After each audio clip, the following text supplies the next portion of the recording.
Oh no. Missing. Greg? Missing. I thought this was a duet. Missing. Oh, so you're just gonna sing all the parts? Those are not the right sounds. Missing. Can you hear me? Missing.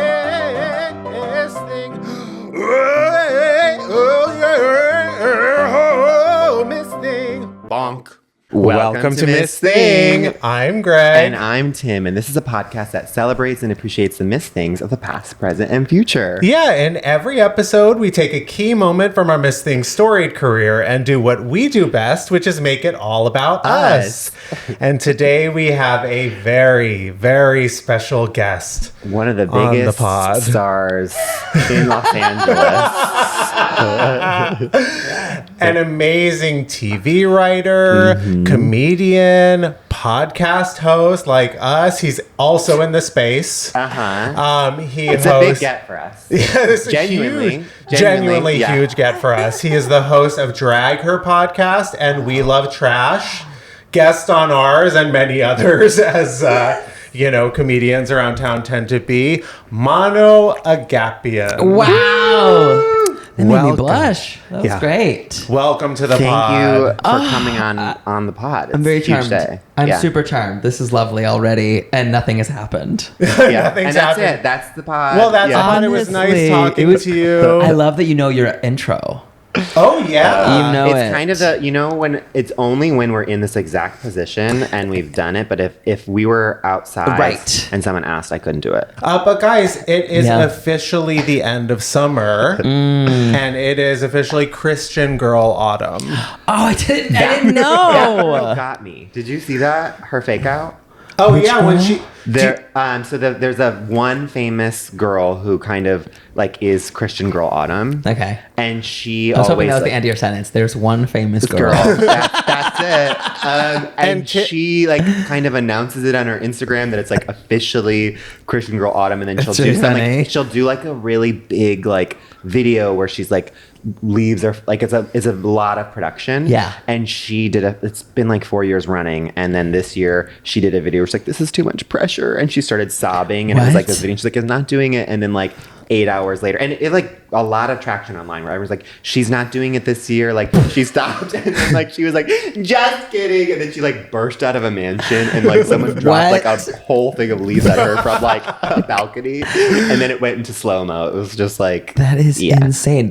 She's just covered in silverfish now, she's just sick. Yeah. Is autumn the most Christian season?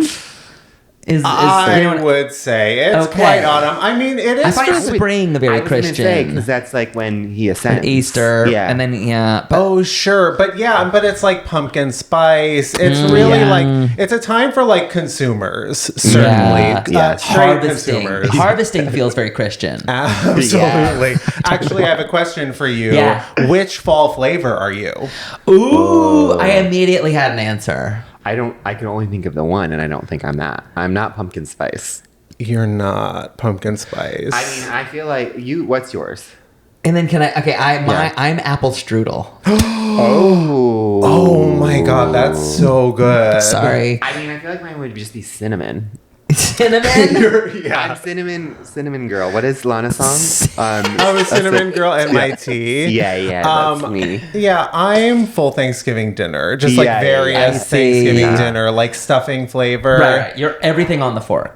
You're there's turkey, stuffing, cranberry. Everything on the plate in one fork. Yeah. Do you call it stuffing or dressing? I have heard both. Yeah. Okay, what makes you feel more safe?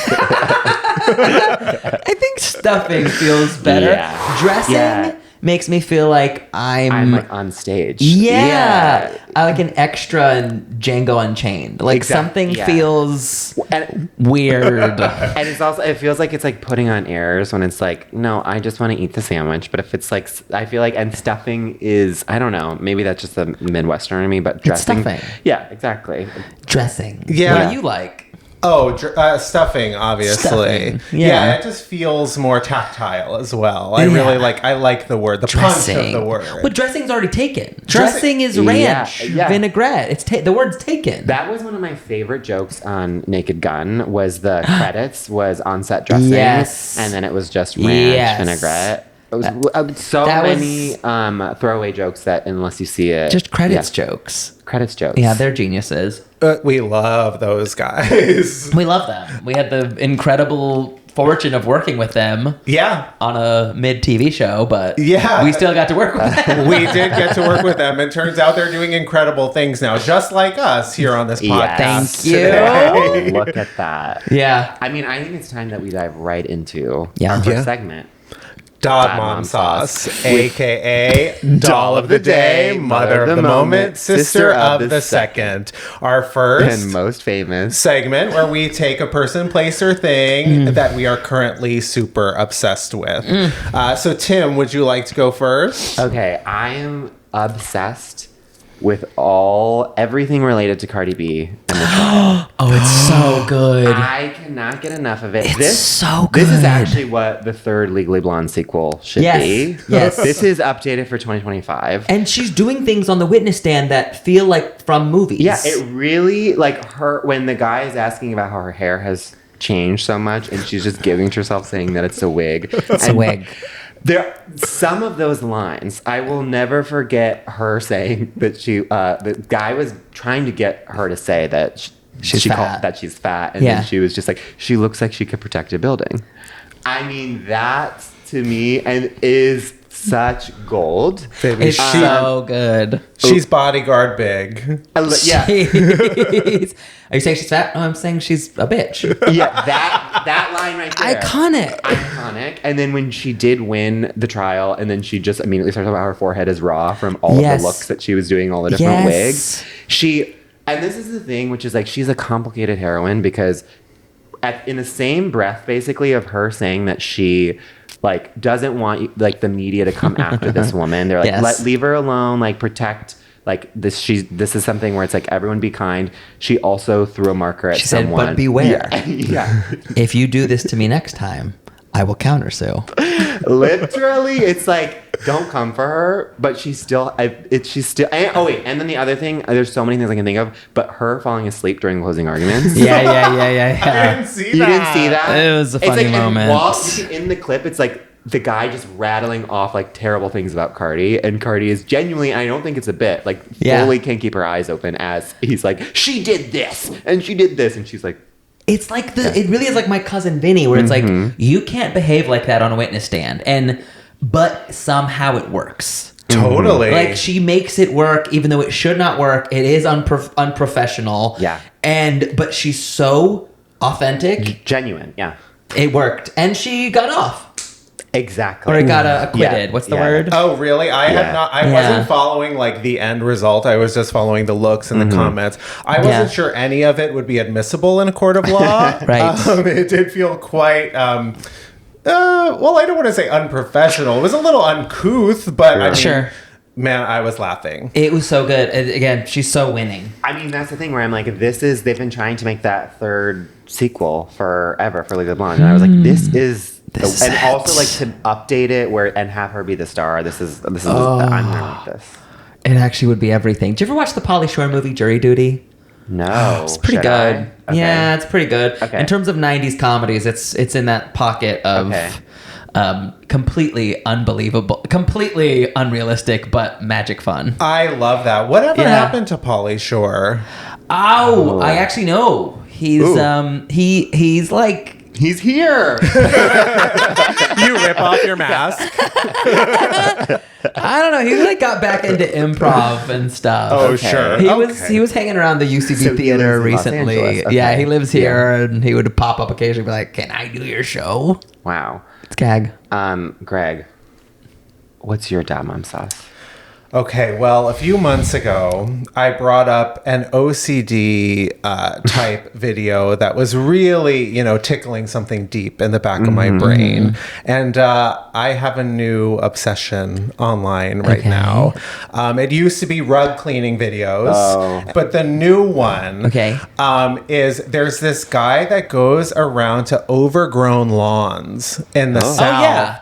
And he knocks on the door and he's like, "Excuse me, do you mind if I clean up your lawn?" And they're like, "I can't afford that. Get out of here." Yeah. Oh my God. Okay. So you know that. Yeah. And he's like, "Oh no. I'll do it for free. I'll do it for free." And they're like, "What's the fucking catch?" And he's like, "No." They're always like really worried, and there's like always a bit of a story. But then he goes. Is it always like crazy lawns too? Like it's never just like a normal. Okay, I mean, it's full jungle. Okay. There was one that he did. There was a girl, and her husband was like sitting inside the house. He was like, "Sure, just let him do that." So he spends 8 hours on this lawn, and he's like zooming through. He's like cleaning up the road, everything. He goes back to her. He goes, "Hey, by the way, while I was doing your lawn, I found a car in the yard." What? A car was literally buried in the jungle of her yard. What? And she was like, "Oh yeah, I forgot about that. We've been trying to get it working." So he was like, "So I not only did I clean up your yard, I found a car, but here's $300 to help get your car fixed." Oh my God. So this is like extreme makeover home edition. Yes. Okay. It's like charity porn. Yeah. Which is very popular on socials. I agree, but this guy does feel like he does have like a genuine sort of, he just like does it for the love of the game, like cleaning up a lawn. Is he loves his work? Like decorating, like, putting in, I don't know, landscaping, or is it just like I'm cleaning it up and just cleaning it up? So you get so upset, and he like zooms through, so he's like zzz, like he like sometimes pressure wash the concrete, the sidewalk and stuff, and you're like, oh wow, it's so satisfying. But we've also now like evolved. The stories have evolved. So like there was some old woman who he like helped out, and the video was seen by like 10 billion people. Like everyone on the planet has seen this this video, and basically he's like saved her life. Like he started a GoFundMe for her. He's gotten like the entire house like redone. What was his job before this? No, he like does lawns. He does lawns and content. Okay. So he doesn't love his job. He jobs his love, as that woman once said on the podcast. Famous phrase. It's an incredible famous phrase. And we really live by that. We do. Imagine that's like what we do. That's like what I want to do on this podcast. Like save an old woman's life. It's like us. You're so far away. Yeah. Okay. Us in her house looking at photos of her like deceased husband, like from war. And we're like, he looks like a bottom, ma'am. And that like saves her life. And Mano. Yes. I think it's time for your dog mom sauce. This is who I'm obsessed with right now. Okay. Totally. At this second. Yeah. Doll of this the is day, the thing. Okay. Mother of the moment, sister of the second. It's because I told you to watch this. I harassed you about this. And boy, did we watch. So who I'm obsessed with right now is Adela. And her current music video, Sex on the Beat. I mean, who is Adela? You introduced me. I didn't know Adela, and then now I'm an Adela stan. So Adela, what's interesting is she was part of the documentary Pop Star Academy, which we still haven't seen. It. You have to. You're not gay. No, I know, we're not current. According to a lot of the listeners, we're pretending to be gay to like get listeners, I guess. Yeah. Oh, also to get all the benefits. Of being gay, all the easiness that comes with it. Yes. You have to watch Pop Star Academy because, of course, it birthed Cat's Eye. You've seen those music videos. You've seen that online. I didn't know that. Yes, girl. I'm straight. So, You have to understand we're at least a year behind on watching anything on this podcast. Watch Pop Star Academy. If Greg is a year behind, I'm always 2 years behind. Yes. Sort of. We're very relevant. Interesting. Our references start and end at like 9/11, basically. Yeah. You're like your own Charles Dickens's Ghosts of Christmas Past, Future, Present. Yes, exactly. 1, 2, 3. So I don't know the order yet, but we're that. Oh, we're that. We're like Magellan, for sure. I'm future, that means you're present, you're past. Okay, Adela. Yes. Pop Star Academy. Watch Pop Star Academy. It is this half docuseries, half reality show, half torture experiment. So is it like, again, because I'm gonna reference Making the Band? Kinda. Okay, that's the Kinda. So comp. in a nutshell, Hybe, who is this huge K-pop production juggernaut. Yeah. And Geffen, big music, American music juggernaut. Not to be confused with David. Yeah. No. Anyways, Adele is all I need to say about this is go watch it. It's insane because obviously she didn't make the band, so it's interesting to see didn't make. I thought maybe. Sorry, spoiler. Well, she didn't make the traditional band, and now she's doing her own thing. And obviously, Cat's Eye is doing something very PG-13. So it's fun to watch the girl who didn't make it be like, I'm doing R. Yeah, wow. I'm doing Pussy Lips. It's Pussy Lips. She's giving you NC-17. It is filthy in a way. And this is where I want your opinion. You know how sometimes young people are so sexual, it's obvious they've never had sex? Absolutely. Yes. I think of Kim Petras, Slut Pop, same thing. Yeah. Sure. Some of these songs are proof that you have never had sex. Yeah. Kim Petras, I think, has. But sometimes she's not to dox her. But yes, you know what I completely agree. Like Gen Z is a little like they're performing. They're performing sex. They're performing. This video, and we did the same, I think. Totally. Well, I think we were kind of experiencing a little bit. I think this video is so hot. It's so good. This video reminds me of Christina Aguilera Dirty. It's that. Meets she's kind of giving Amanda Seyfried. She is, yeah, in terms of archetype, she's very Seyfried. In terms of acting. I'm doing a tangent, but do you remember when Amanda Seyfried won that Golden Globe 2 years ago? She's like, I can't, I'm actually filming a musical right now. And everyone was like, what are you talking about? And then it just premiered now. I totally admire her desire to be in movie musicals. I think if I had the opportunity, that's sort of what I would be gunning for as well. Yeah. So look, I'm looking forward to it. I mean, she auditioned for Wicked. Yeah, she did. And I think she got close. There is a hive of people on Twitter who will literally be like, Amanda would have been better than Ariana.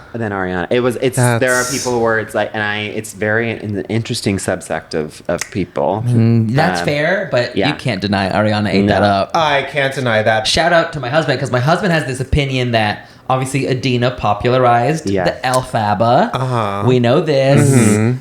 And his weird theory is, of course, he's well, Cynthia's better, but different. But part of what makes Adina so special is that when she's singing Defying Gravity, she is at her brink. Screeching. And Cynthia's kind of she's literally. She's she's so capable that she's not at her brink. Do you remember her pop era? After Frozen came out, and she performed. There's a clip. Anyone on the internet, please find this. She was on the Ellen Show saying one of her pop hits, Queen of Swords. Oh. And it has been scrubbed from the internet because she's like performing this horrid song for moms, for clapping moms. Yeah. Mm-hmm. And it is... I have to find it. Someone, come on, please find this video. Please find it for us. Jennifer should get on the case. Yeah. Queen of Swords. She has redeemed herself, though, with "There's a beast in me, and it's stronger than I'll ever be. Oh, look at me!" I don't my know voice this. cracking. I don't know really that. I'm a beast, You're in baby. character. I'm a character. Well, I think with that, we should go to break. Absolutely.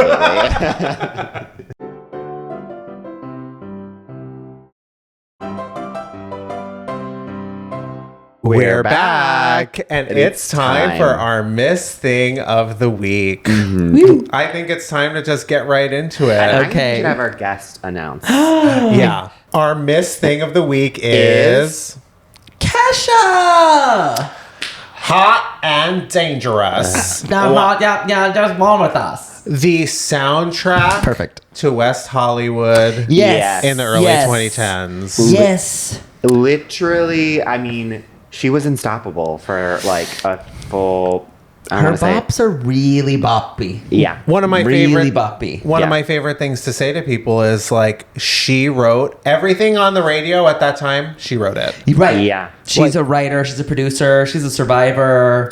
she's really iconic. Oh, yeah. So iconic. I mean, the a total. Speaking of Cardi B, like we were all watching very, very closely with the Dr. Luke.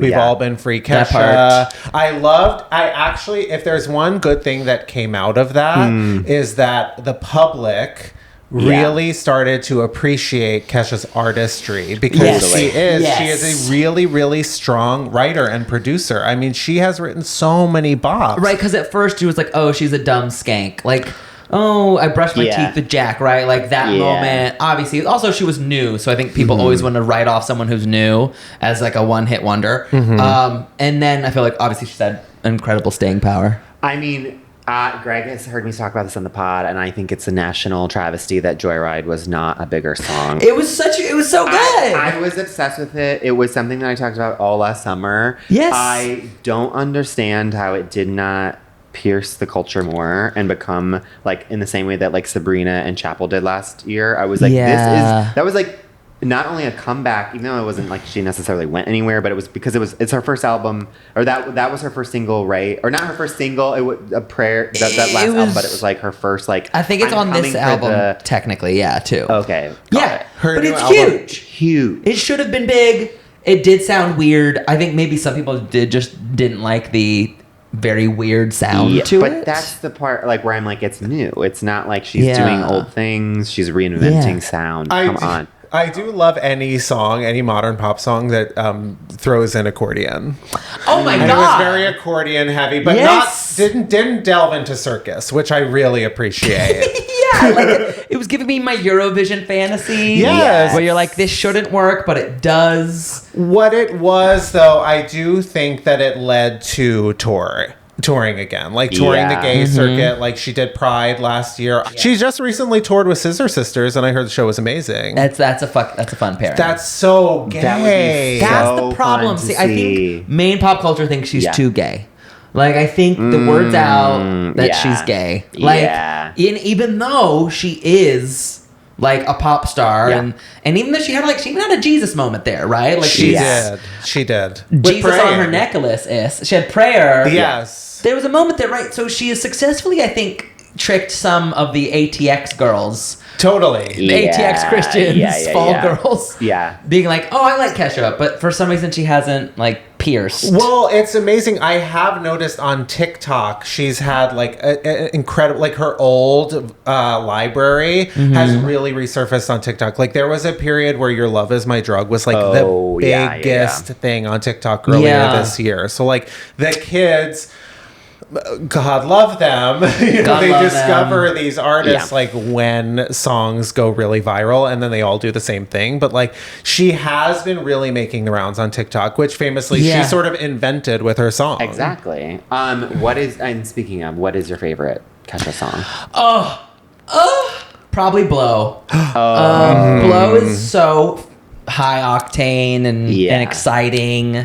It's hard to beat, but I mean, I like the new songs. I like Boy Crazy. I was gonna say, Boy Crazy is great. Yeah, I know. It's not of the newer ones. I mean, and the video's fun. Watch the video. Yeah. It's nasty. The interesting thing about Kesha is like normally you get the gays first, and then you get the mass public, and she's doing it almost in reverse. Do you know? Because also I remember it was not cool, like because she became so big popular that I felt like the gays do the classic thing of like, I'm not a Kesha, like, she's too like general public. Maybe that's it. You know, and I will say I don't like TikTok. I don't like that song. Oh no, that's like probably that song. It's like her easiest way in. It's like Carly Rae Jepsen's "Call Me Maybe." It's like this, like it's just so like before she. Yeah, there's something so. Yeah, real music lovers need to get past that. Yes. But of course, Kesha also famously was on, prior to fame, she was on an episode of A Simple Life. Oh my God. I remember that. Yeah, where she was hosting, her and her mother were hosting Paris and Nicole, and they were playing like Matchmaker, I think. That's fucking crazy. Yeah. That is like, you just unlocked a core memory. Like that, I like need a minute. Is that before the Sonic episode? Because the Sonic episode of Simple Life is it's after. Should be in the Smithsonian. I literally just almost said that. Put it in the Criterion. Yeah, yes. Actually, it is a perfect episode. If I was in the Criterion closet, I'd be like, "Where is that episode?" Yeah. Well, you do know that I have season 1 and 2 on DVD, but I don't have a DVD player to watch it, unfortunately. Oh my god, peak TV. I have to say one more thing about Kesha, please, because I'm freaking out. Okay, Kesha is boy crazy. Yeah. Who is Kesha fucking? Now, because in my mind, she is constantly around homos. Constantly. Her friends are gay, queer, trans, pan, all of them. Wow. Who is she fucking? This is such a good question. Because I think she's a gorgeous woman. Oh, but stunning. when is she around hetero men that want to fuck her? I mean, I feel like when you look like Kesha, you're not gonna have a problem. I feel like she is also if she just wants to go, this is my fantasy for her. Okay. You know, she's with her gays, she's out. Yes. And then she's like, you know what? I'm over. It's 1 a.m. Then she just goes to a dive bar, and then she just picks up a guy alone. Alone. Okay. She looks for a guy. Recognizes I'm going off of the TikTok song, but she looks for a guy with a beard, takes him home immediately. Oh, she loves beard. That is sort of my vision for her. Oh. And I think she gets it easily. See, I feel like she's fucking people on the crew. And it's okay.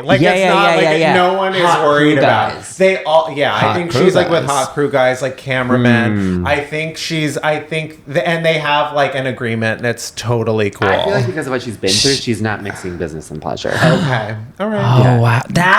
So here we go. Who is Kesha fucking? Yeah. How does she have access to hot men? Kesha, we want you fucked. How is she? Because again, she's just so queer to me. She loves queer men. She loves queer places. She's in West Hollywood. How is she finding these men? I do feel like maybe she is so make out with my gay friends. We get a little drunk and the gay guys go for it too. They're like, sure, we'll make out. Yeah. It's kind of fun, but then it ends there. You know, you sober up a little. Do you think she would fuck her bisexual friend boys, or that's a line she wouldn't cross? You know, I feel like I want more for her. Yeah. That's sort of my thing. I think she would. I think it's sort of like a Band-Aid, if you're on tour, sure. Yeah. But I'm sort of I want you to... I want more for her too. Yeah. That's sort of my... She's boy crazy. Yeah. I want more for her. Yeah. It's enough about Kesha. Greg, can you please make Kesha all about yourself? Oh, easily. Yeah. Yeah, we've already talked about your favorite song. It is my favorite recent song of Kesha's. Kesha. $HA. Remember the dollar sign. Yeah, never forget the dollar sign. Call her by her Christian name. It's Christian Girl Autumn here. K dollar sign. And of course, Joyride takes me back to a very specific joyride I once had on a weed party bus. So whenever weed became legal in California, I want to say 10 years ago, and everyone, it was the gold rush to California, and everyone was trying to get into the business. I got invited onto this brand new, the inaugural voyage of this weed party bus. The maiden voyage. Yeah, exactly. It was quite Titanic-esque in that way. So they were going from the east side of LA to the beach and all the way back.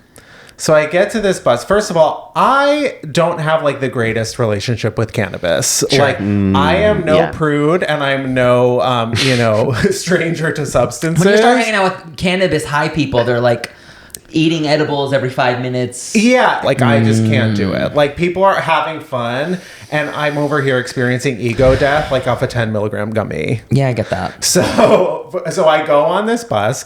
At the time, I felt like I had a higher tolerance. But so this is a couple. Yeah, it was this is 10 years ago. This is a while back. And everything, there's nothing on this bus but everything weed paraphernalia. There's bongs, there's edibles, there's Are you being hotboxed? You're being hotboxed. Yeah. And there's not even a bathroom on this thing. You're fucking being panini. What is like? With There's that? So much heat in that. I can only imagine. The heat's insane, and the AC, honey, wasn't working. I'll tell you. It should be illegal to have a party bus without a bathroom. I have been on. That's so weird. Unfortunately, too many party buses for like bachelorette for any person. Bachelor, whatever. Like, and I'm always like. That and then it turns into truly like the most dire situation because people are drinking and then there's no bathroom on the bus. And like literally put a bathroom on the bus. It's already bad enough to use the bathroom. At least make the bathroom work.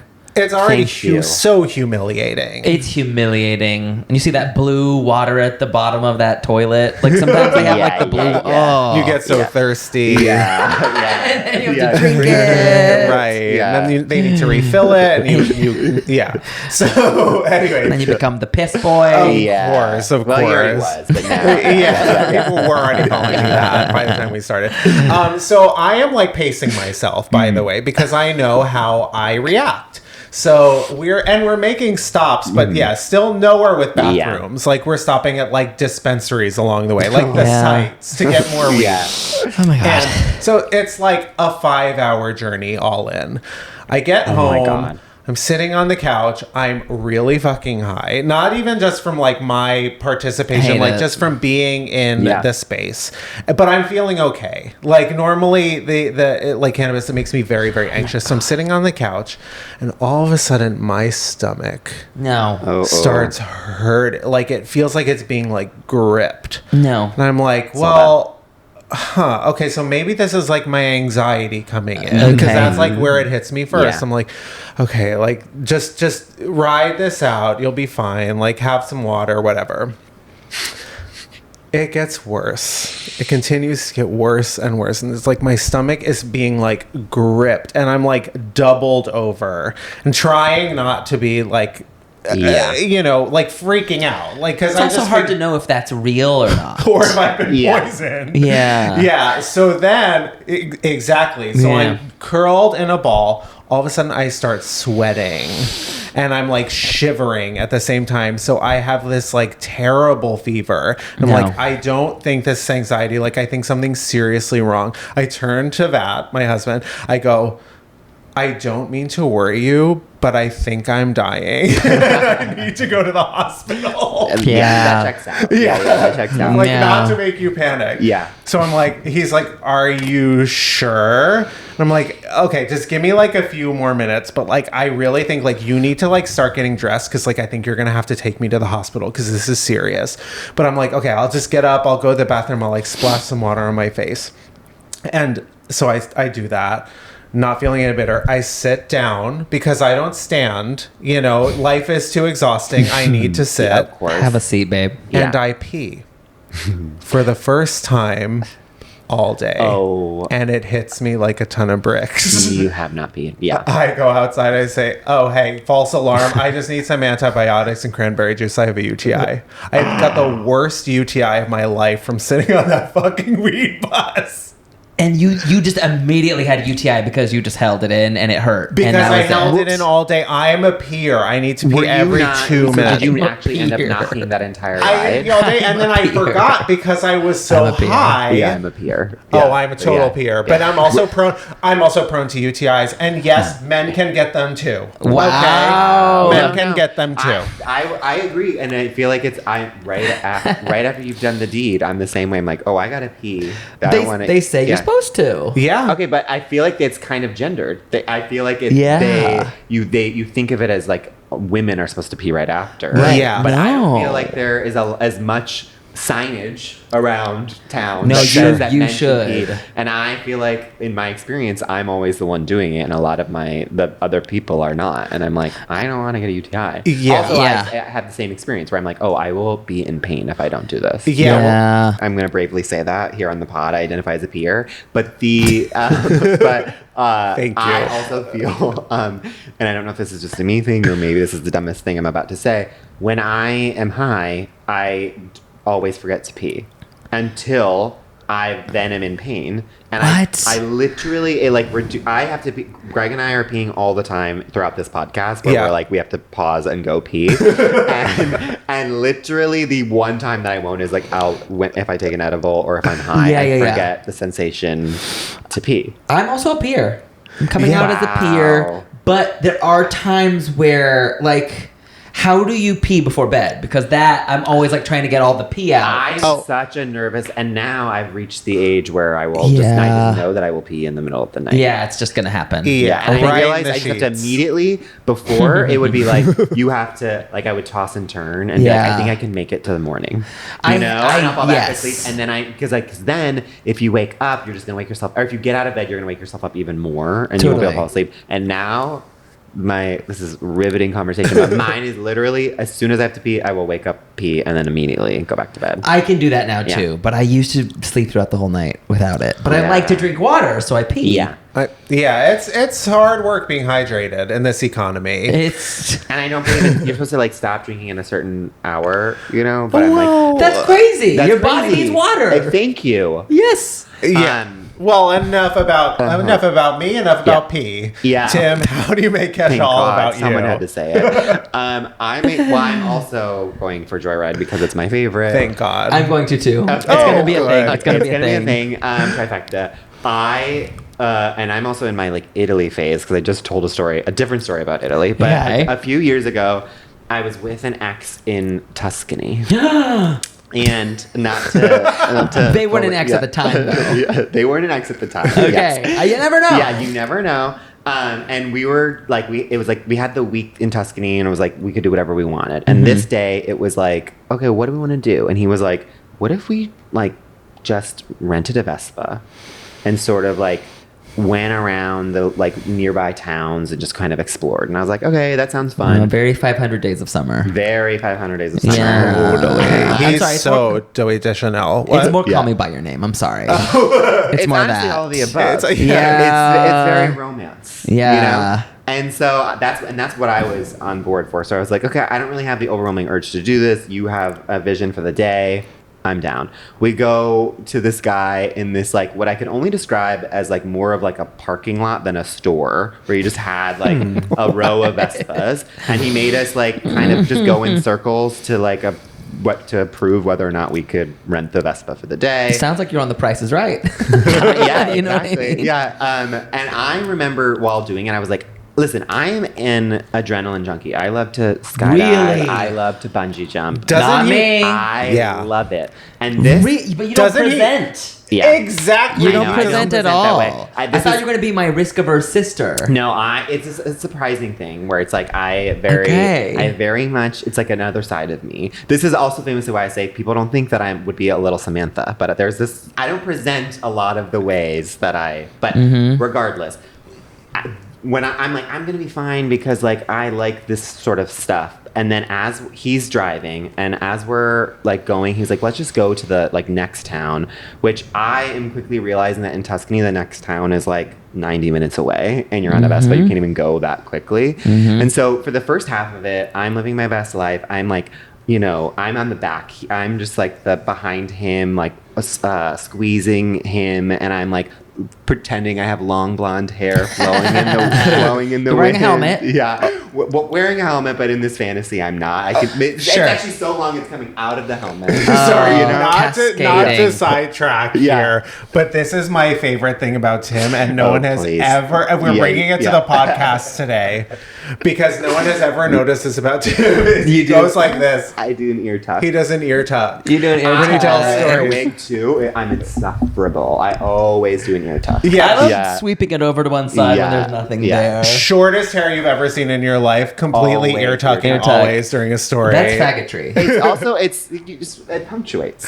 Totally. It's just telegraphing to everyone. It's a nice. It telegraphs to everyone what you're here for. Exactly. Drama.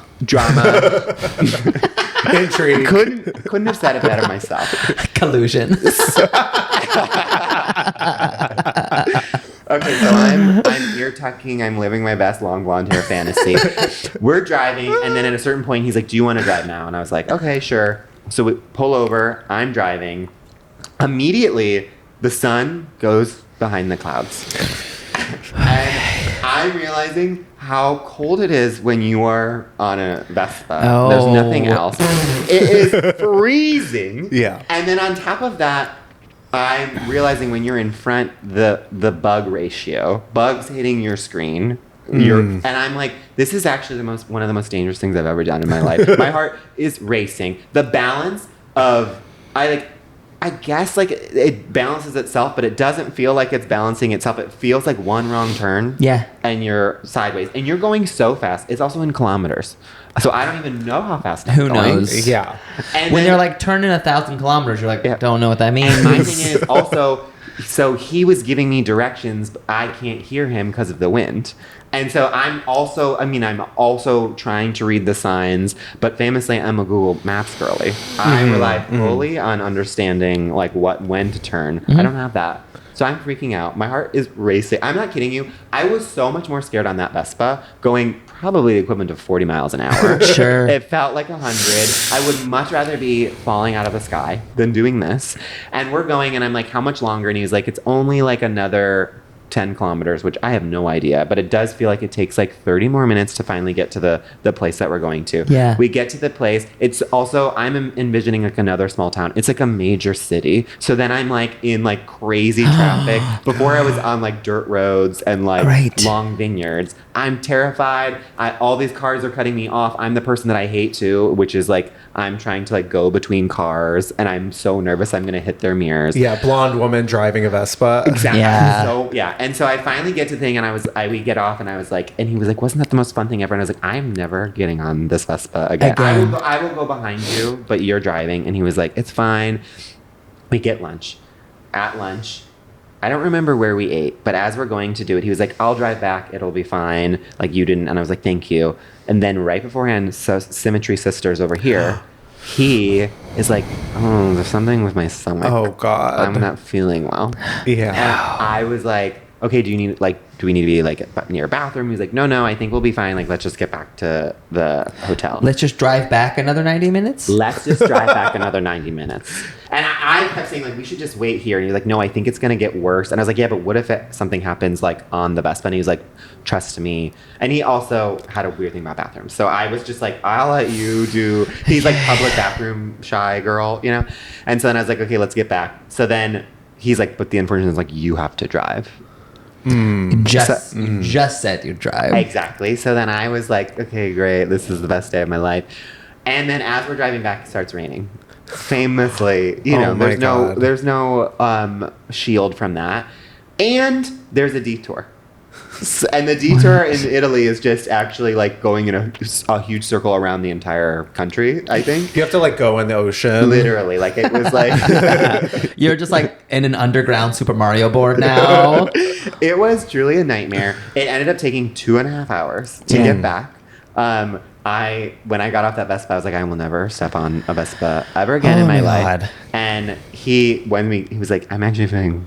Fine. Yeah. Fine. Then we get back. I take a long shower. I come out. What is my ex doing? He is literally Googling how to buy a Vespa. And we are no longer together. We are no longer together, but for the remainder of our relationship, that was a goal of his. And I do actually believe he hasn't driven it. He drove for like the first 45 minutes, but yeah. I know someone who drives a Vespa here in LA. Okay, I think that's literally suicidal. It's crazy. So scary. But they're crazy. Okay, enough about us two gabbers. Okay, I'm also going to talk about Joyride. Please get into it.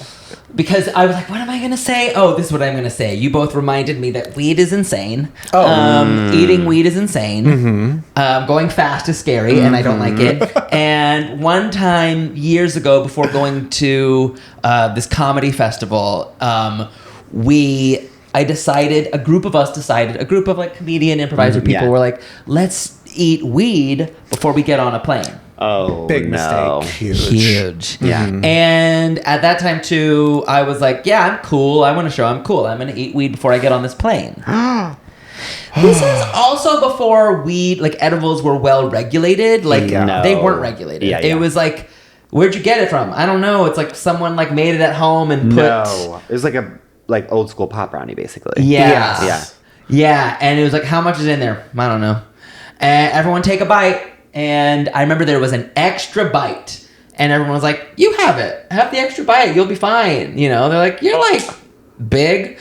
Like, you're like a guy. I'm like, yeah, I'm like a guy. Totally. Yeah, I can handle it. And so we all eat. I have to also preface that it was like 6 a.m. Oh, no. Had not slept the night before. Yeah. No. Zero sleep. This is a recipe for disaster. Disaster. It's a Virgin Atlantic flight. So it starts great. Yeah.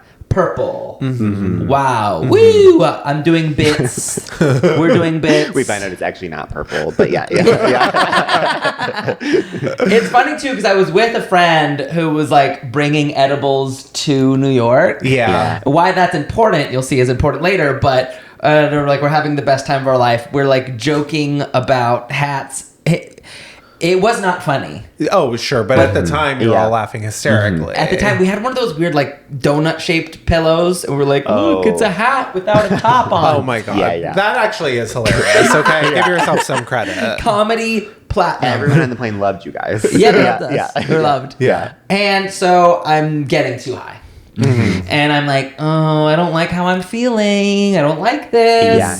And I'm having a high thought. I'm having this thought, and I can't like divorce it. You know when you're like you have a high thought, and I couldn't divorce the thought from my logic. Totally. No, baby, you're married to that thought at this point. Yeah. You better marry the night. You better marry the thought. Yeah, no prenup. You are in it with that thought, bitch. You already do the dead dance. You're dead. Okay, so I'm like, and I'm having this high thought where I'm looking at myself, I'm looking at my veins, I'm like, oh no, my blood's going bad, and I believe it. Yeah. I'm like, my blood's going bad. I don't know. It's one of those things. Yeah, I believed it. Right now, I know. Jeez, if only I had a Benadryl. But. So then I'm like, okay, I'm actually going to go throw up. I'm excited to throw up. Yeah, of course, at this point. Get it out. I'm excited to throw up. Yeah. So I start walking to the back of the plane. And as I'm walking to the back of the plane, my vision starts becoming photos. Like, I remember my vision being like snapshot. Like, it really was like that to me. And I was like, that's not good. And I feel my arms T-Rex. Oh. I am losing control of my central nervous system. I remember like, whoop, uh-oh. And I wake up on the floor. No. I have collapsed. I have passed out. I passed out in front of my friends. Yeah. My high friends who are an appropriate amount of high. Yeah. So they're all looking at me like this, like, These bits get better and better. Yeah. He's fearless. He's fearless. Flight attendant comes to pick me up. Oh. Everyone else is in a panic. She thinks I'm patient zero. Oh. Like, she's like, what's wrong? What have you taken? And of course, I'm trying not to be a narc. This was probably 2010. So it still wasn't very chill to be like, I'm high on, I ate weed. It wasn't chill. Yes. Yeah, weed was evil at that point. Yeah. Yes. And so I was like, I'm just tired. Uh-huh. And bloodshot eyes, Bloodshot eyes, look insane. Yeah. They drag me to the front. They try to give me food. I'm not eating. Like a sick puppy. Yeah. And then they're like, okay, we're going to give you the oxygen. Oh. They lay me on the floor. Give me the oxygen tank. And then in my high state, I do remember this. In my high state, I'm like, I'm whitewater rafting. And like that thought like brought me back. It was so crazy. And the oxygen brought me back to life. And the friend I was with was like hiding from me. Yeah. Because he thought I was going to scream. Yeah. We have edibles. He has edibles. Yeah. Anything could happen out of your mouth at this point. Yeah. Yeah. It was fucking crazy, but we made it. So were you just like laying in the aisle, like in first class with an oxygen tank? I was like laying on the floor before first class. Yeah. Like on the metal floor. They wouldn't let you into first class. No. They were like, But I remember being like, oh my God, the cold metal felt unbelievable when you're like that sick. It was amazing. And then I was just like, of course, still like a little air sick. And then when we got on the ground, I was like kissing the floor. Oh, of course. And I was like, I don't want to get high ever again. Sounds like a real joyride. You are on the no-fly list, but Period. we have we have a little surprise for you. Yes. This is a gag. What is happening? It is a game. Mm-hmm. Okay, so we have a game for you, and it's called Kesha or Another Mother.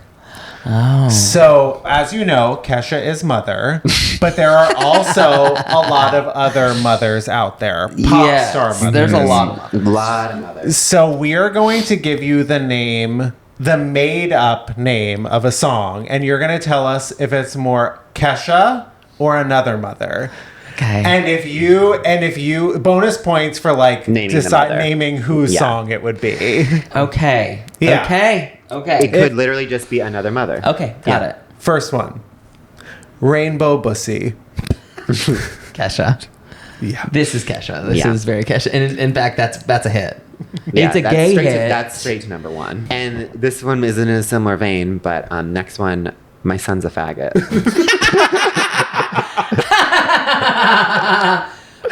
Reba McEntire.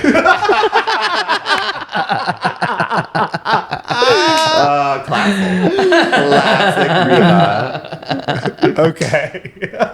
Next one. Fuchsia Beat Drop. You know, the first thing that came to mind was Nicki Minaj. Totally. Yeah. Okay, yeah. Yeah. Okay, then we're gonna go with Log Jam. Kesha. Log Jam. These are hits. These songs they should write be themselves. These are hits. Yeah. About a DP gone great. Log Jam. This is great. Okay. Next one. Bombs over Brandy Melville. Okay, that's a Countess Luann de Lesseps. That's a Countess Luann song for sure. That really is. Yeah, she'd never be caught dead wearing Brandy Melville, but it just sounds right to her. It just sounded like her to me. Yeah. I agree. 100%. I can hear her I'm not going to say singing. I can hear her talking it. Totally. You know? Yeah, it's like a whisper. Yeah. Okay, Booty Bump. Booty Bump. That's a taste. First of all, great song. Great. I could see the girlies fighting over this one. Yeah. I want it. Mm-hmm. No, I want it. Yeah. Booty Bump. Yeah. Okay, I'm going to say it's written by Kesha. Oh. For Rihanna's return. Okay. Jennifer says, are you hearing this? You're manifesting this. Are you hearing this? She comes back with Booty Bump. Booty Bump. It's nasty, it's slutty, it's a little hokey. Yeah. Booty bump.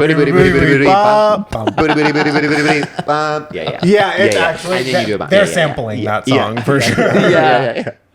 Well, I think with that, there is nowhere else to go. There's nowhere else to go. Well, to recover. Wow. Yeah.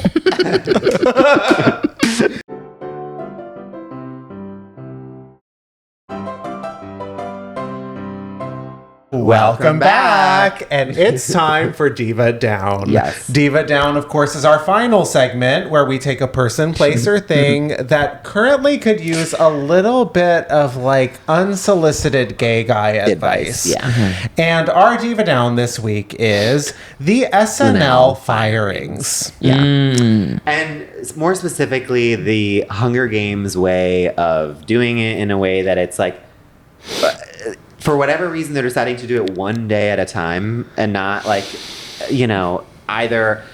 Well, I'm just going to cut straight to my actual advice because the thing with this SNL firing is like, what I don't understand is why does it have to be for the summer? Like, I feel like the cordial, nice thing to do would be let them know at the end of the summer, at the end of the beginning of summer, to recover, not be left in this limbo, and then spend the summer finding the newbies, and then also announce those. Or the other thing is like, if you are going to fire those people, do it all in one day, and then also maybe the next day do all the other new people or even like a lot later or something, so there's some sort of like respect for the people who got fired. I don't know. Like, do it in a lump. You're saying, like, let's rip off the Band-Aid at once. They are so like me in the sense that like it takes them all day to work up to make like one phone call. So I think they're probably just like stealing themselves.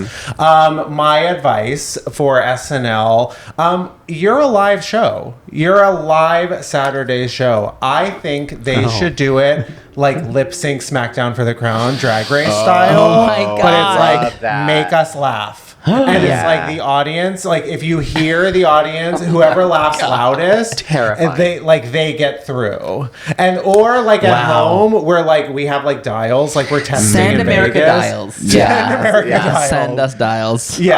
Go back to dials and then make it a live event, and then like let the audience decide whose time it is to go. Totally, it sounds really go full Hunger Games. And then if you don't make it, we shoot you. Yeah. That's the only thing. Funny or die. Funny or die. Very literally. Yeah, exactly. Yeah, that is fascinating. It's wild. I mean, my practical brain says it's all like contract bullshit, right? Right. Either way, I do agree that it's cruel and stupid. And it's no secret that SNL is incredibly difficult. I haven't worked there, but like incredibly difficult place. Even the people who were like, it gave me my career, it almost killed me. Right. And by the way, SNL, feel free to hire any of us.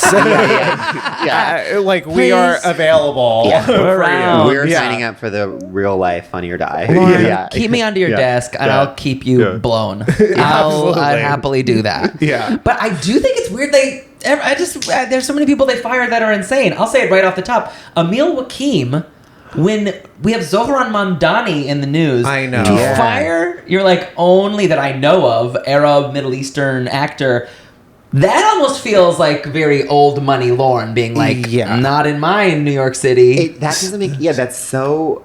What was that? I agree. So nonsensical. And also, of all the new people, not to like compare, I thought he was the most funny. I thought he was the most promising. He was great. I don't know. Maybe that could be a mutual thing. I wonder if but he did like post that he found out like while he was on vacation. Really weird. Yeah, that is very strange. With Zoran, that's a really good point. Like, what the fuck? It's like, but to me, then I'm like, does Lauren, being an old school capitalist, would be like, no, we don't want to put that in the limelight. Right. Honestly, he's one of those New Yorkers who does not want a Zohran elected. So true. Isn't it fascinating that we care too? Like, why are we... Isn't that strange? Fascinating. And I also just want to say, like, I only know one person who got Jeremy Colhane is fucking amazing. And I know him from, UCB Dropout World. I just want to say he's amazing and deserving. That's one of those rare moments where you're just like, wow, this person is fun and joyful and delightful, and I can't believe his talent's getting recognized. But that's nice. I just want to say that out loud, that I'm happy for him. But I'm just so curious, why are we so fascinated with it? It just continues to be like a cultural staple. I mean, whether we like love it or hate it, it just... SNL it's still really always will be relevant. And still that like one kind of comedy beacon. Like there's not... only there was like Mad TV or another thing, but there's still only, unfortunately, like one kind of mega behemoth in comedy that people strive for, even if you're not really striving for it, but it is the one thing that you can point to. Well, there are two comedic behemoths on the way to sort of overtake SNL, and that is Miss Thing Podcast and Drag Her Podcast. Cultural zeitgeist. Mano, before we finish, do you want to tell the Jennifer shows where to find you? I mean, just follow me at my name, Mano Agapion. I have a podcast, Drag Her Podcast. Listen, Jennifer shows if you know what's good for you. It's really good. Famously the only drag podcast. It is the only one, which is like, I don't know. I'm just still, after all these years, honored that I get to be the one voice for the drag community. And like, it seems like a space where a lot of faggots should be screaming. But there aren't. Follow me there, and I do another amazing podcast with Betsy Sodaro called We Love Trash. And now is a good time to join because we're getting into, I mean, you want to talk about Christian Girl Fall. We're watching all the trash. We watch shitty movies, trashy movies, and we're about to watch a spooky movie called Osambi about Osama bin Laden. coming back from the dead. Okay, there's no better teaser out there. So everyone go and listen. Yeah. Cynthia, as always, hello. Yeah. We love you. We have someone you need to check out. Yeah. Thank you for being our biggest supporter. And then, you know. Follow us, do the things, like, comment, and... 5 stars and above. 5 stars and above. Code your way into the above. Subscribe on YouTube. You know. Yes, say, support them, girls. Margaret Qualley is honey don't in our comment section. Oh, yeah. Be sure to spam comment on everything Margaret Qualley is honey don't. That way we have eyes on you. All right. We'll see you next week. Bye. Miss Thing Podcast is created, executive produced, and hosted by Greg Trimmer and Tim Zientek. It's produced and edited by Benji Simons, with cover art and additional creative support by Claude Zeins. Follow us on TikTok and Instagram at Miss Thing the Pod. New episodes drop every Tuesday. Watch on YouTube or listen on Spotify, Apple Podcasts, or wherever you get your podcasts. Please subscribe, rate, and review, but only raves. Strictly 5 stars and above. Follow Greg at Greg Trimmer and Tim at Tim_Zientek on all social media. Bonk.